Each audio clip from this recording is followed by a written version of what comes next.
There's a line to a quarry at the end of Thomas's branch.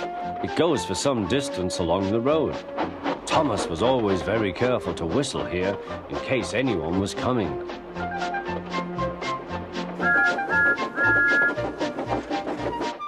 Early one morning, a large policeman was sitting close to the line. Thomas liked policemen. He had been a great friend of the constable who had just retired. Peep, peep, he whistled, "Good morning." Thomas expected that the new constable would be friendly too, but was sorry to see that he didn't look friendly at all. He was red in the face and very cross. "Disgraceful," he spluttered.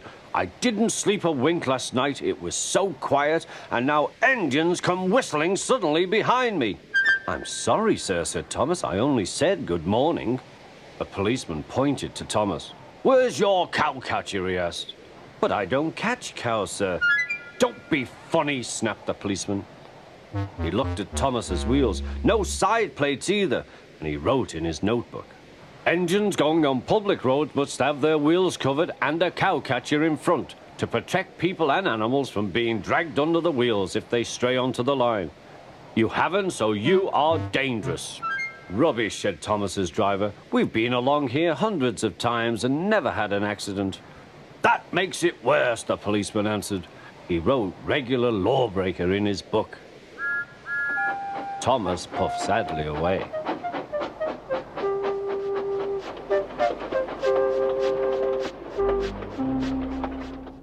The fat controller was having breakfast. He was eating toast and marmalade. The butler came in. "Excuse me, sir, you are wanted on the telephone." "Bother that telephone," said the fat controller. "I'm sorry, my dear," he said to his wife. "Thomas is in trouble with the police, and I must go at once." At the station, Thomas's driver told the fat controller what had happened. Dangerous to the public, indeed. We'll see about that. The fat controller spoke to the policeman. But however much he argued with him, it was no good. "The law is the law," he said, "and we can't change it." The fat controller felt exhausted. "I'm sorry, driver," he said. "It's no use arguing with policemen. We will have to make those cowcatcher things for Thomas, I suppose."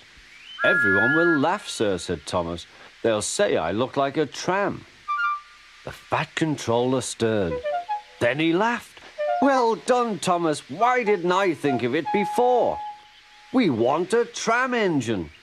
When I was on my holiday, I met a nice little engine called Toby.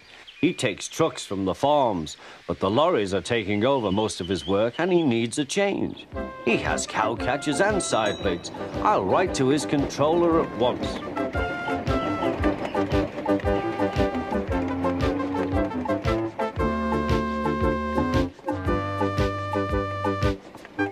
A few days later, Toby arrived.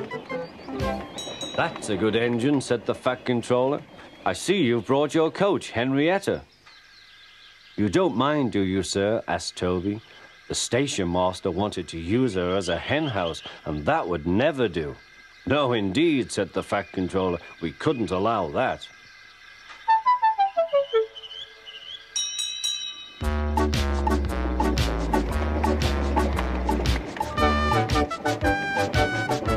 Toby made the silly trucks behave even better than Thomas did.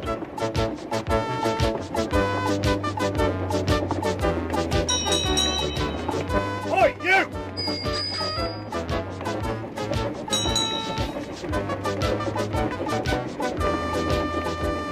At first, Thomas was jealous, but he was so pleased when Toby rang his bell and frightened the policeman, they've been firm friends ever since.